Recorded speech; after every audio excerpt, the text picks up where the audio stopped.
Good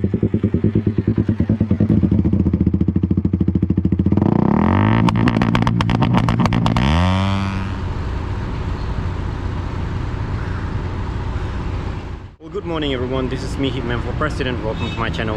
In this video I am going to be installing the aRacer ECU. I am a bit too early.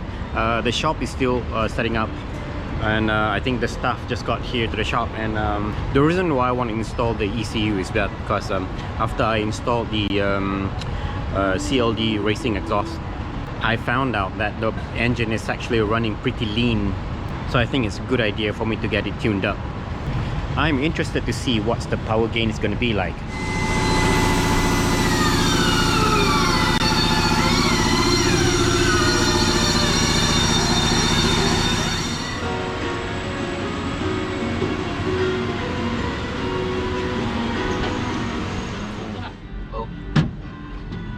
Jangan lagi bawa pergi buat pop.